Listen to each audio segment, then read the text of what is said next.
ऊपर प्रभु की कृपा है ये हम कैसे पहचाने? ये 8 लक्षण प्रकट होने लगते हैं जिसके ऊपर प्रभु की कृपा होती है। हमारे ऊपर प्रभु की कृपा है ये हम कैसे पहचाने?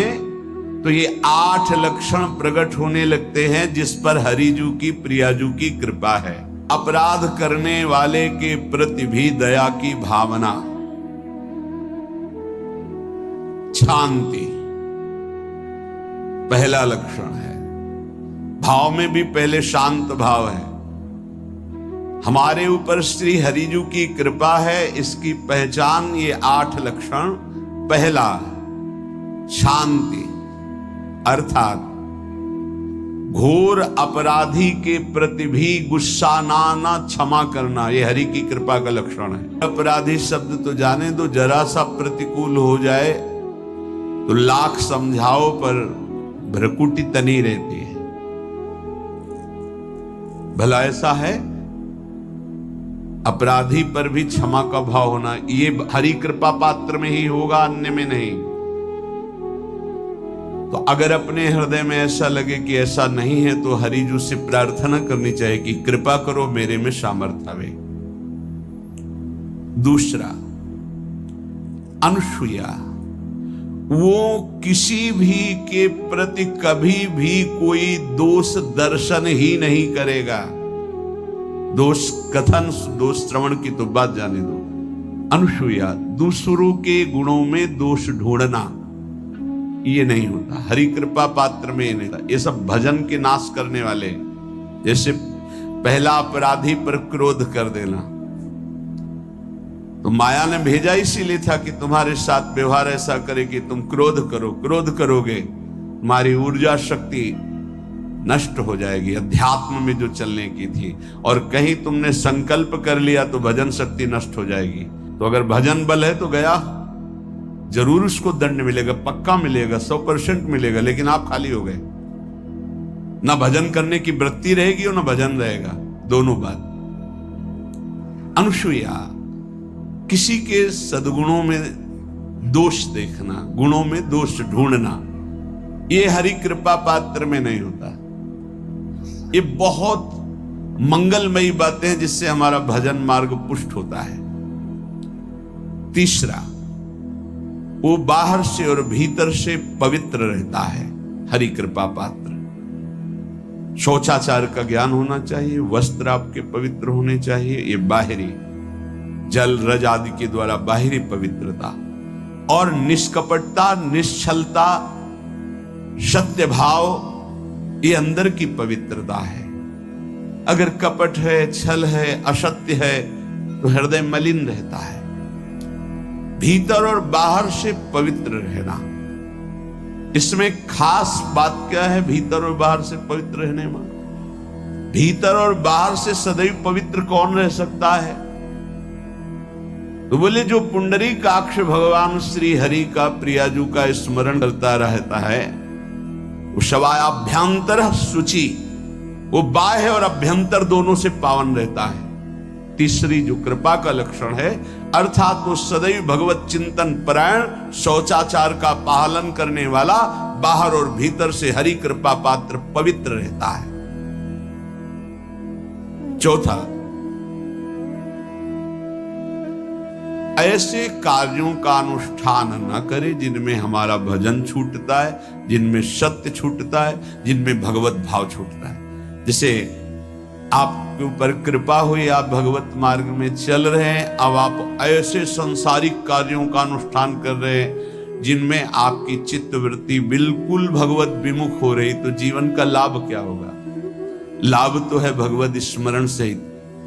कल एक ने प्रश्न किया कि मैं खाता तो नहीं हूं लेकिन मांस की दुकान में मांस बेचता हूं, होटल आदमी, क्या उचित है? ये उचित कैसे हो सकता है? तुम और भी तो व्यापार कर सकते हो। जरूरी है धर्म का पालन करने की इच्छा करते हो, धर्म आचरण करते हो, ऐसा नहीं।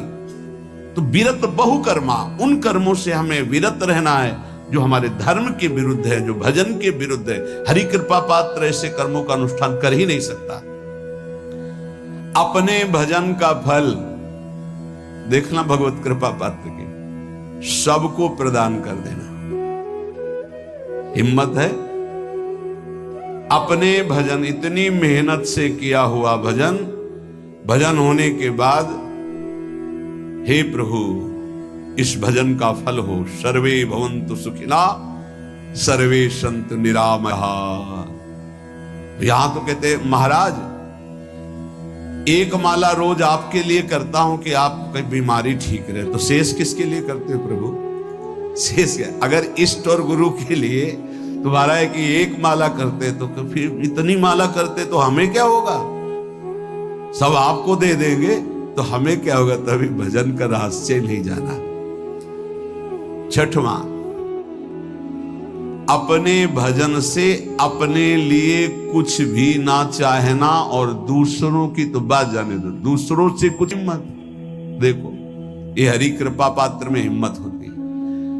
अपना भजन अपने प्रयोग में ना लाना, इसका भी आंतरिक रहस्य है। अपने प्रयोग में आप शरीर को लेकर के बोलेंगे, अगर स्वरूप को लेकर तो प्रयोग की कोई वहां जरूरत ही नहीं, स्वरूप पूर्ण काम है, वहां कोई अभाव नहीं। जब आप कोई भाव अपने लिए करेंगे तो देह भाव होगा, देह भाव से किसी विषय की मांग होगी। विषय पूर्ति भजन का फल नहीं होता, भजन का फल होता विषय निवृत्ति। बहुत जोर की बात है, कैसे समझ में? अपने भजन का भी फल अपने लिए नहीं, दूसरों से कुछ चाह रखना तो बात ही जाने दो, भजन से भी कोई अन्य सुख की चाह नहीं हुई। क्या चाहिए?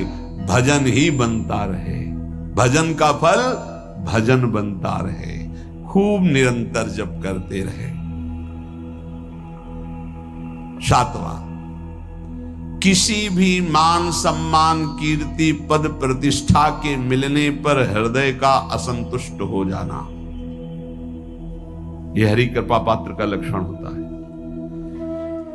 प्रणाम नमस्कार जय हो तो हृदय में असंतुष्ट हो जाना चाहिए। कोई किंचन मात्र अभिमान न उदय हो जाए। प्रभु बचाओ, ये माया की चकाचौंध से बचा लो नाथ। कौन सा अपराध बन गया कि आपकी जय की जगह यहां हमको ऐसा सुनना पड़े। मान प्रतिष्ठा कीर्ति जिसके लिए बड़े बड़े लालायित रहते, हरि कृपा पात्र को विष की तरह चुभती है। और आठवां,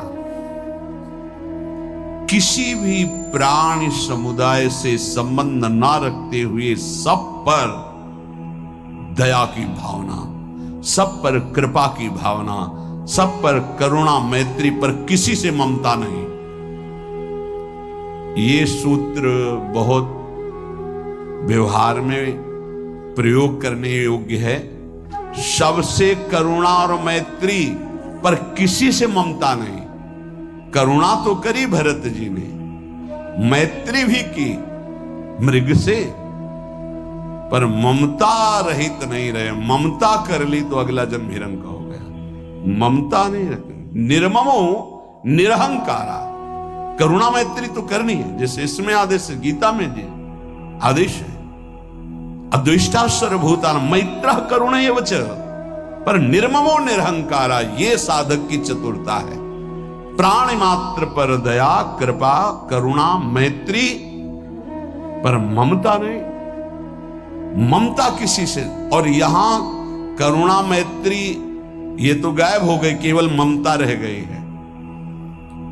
अपने शरीर से ममता, शरीर संबंधियों से ममता, विषय भोगों से ममता, यही जहर है। संबंध में ये ममता ही जहर है, विचारों में अहंकार जहर है, कर्मों में ये आसक्ति जहर है। इसी जहर को मिटा दे तो जीवन मुक्त महापुरुष कर्म करते हुए, विषय सेवन करते हुए, वार्ता करते हुए, विचार करते हुए, बिल्कुल जहर रहित तो उसका जीवन हो गया। तो ये 8 बातें हरि कृपा पात्र में होती हैं, इनको बार बार सुनना, हृदय में धारण करना।